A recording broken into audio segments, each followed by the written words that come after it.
Malkajgiri commissionerate పరిధిలో సంచలనం సృష్టించిన హనీ ట్రాప్ నకిలీ పోలీసుల కిడ్నాప్ కేసును అల్వాల్ పోలీసులు ఛేదించారు. వీసా ప్రాసెసింగ్ పేరుతో వ్యాపారవేత్తను వలలో వేసి నకిలీ పోలీసుగా నటించి తుపాకీతో కిడ్నాప్ చేసి దోపిడీకి పాల్పడ్డారు. బాధితుడి నుంచి బంగారం, మొబైలు, నగదుతో పాటు బెదిరించి 18 లక్షల రూపాయలు వసూలు చేశారు. అల్వాల్ పోలీసులు ప్రత్యేక ఆపరేషన్ చేపట్టి హర్యానా, చండీగఢ్లలో పరారీలో ఉన్న 3 నిందితులను అరెస్టు చేశారు. ఇప్పటికే 2 నిందితులు కస్టడీలో ఉండగా మొత్తం 5 అదుపులోకి వచ్చారు. ఈ కేసు దర్యాప్తు బృందాన్ని మల్కాజ్గిరి డీసీపీ శ్రీధర్ అభినందించారు. ఎవరైతే ఫిర్యాదుదారుడు ఉన్నాడో సిద్ధార్థ చౌదరి అని చెప్పేసి ఈ అల్వాల్లోనే ఈ వీసా ప్రొవైడ్ చేసేటటువంటి కన్సల్టెన్సీ నిర్వహిస్తుంటాడు. తను అల్వాల్లోనే వాళ్ళ ఆఫీస్ ఉంటుంది, వాళ్ళ రెసిడెన్స్ ఉంటుంది.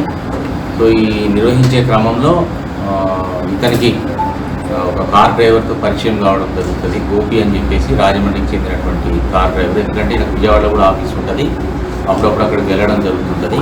సో ఆ క్రమంలో గోపి అనే డ్రైవర్ ఇతనికి పరిచయం కావడం జరుగుతుంది. దాంతోపాటు సైమల్టేనియస్గా ఏంటంటే ఈ డెకాయిటీ కేసులు ఎవరైతే మెయిన్ అక్యూజ్ ఉంటాడో రాజమండ్రి ఏరియాకి చెందినటువంటి రఘురాజ వర్మ.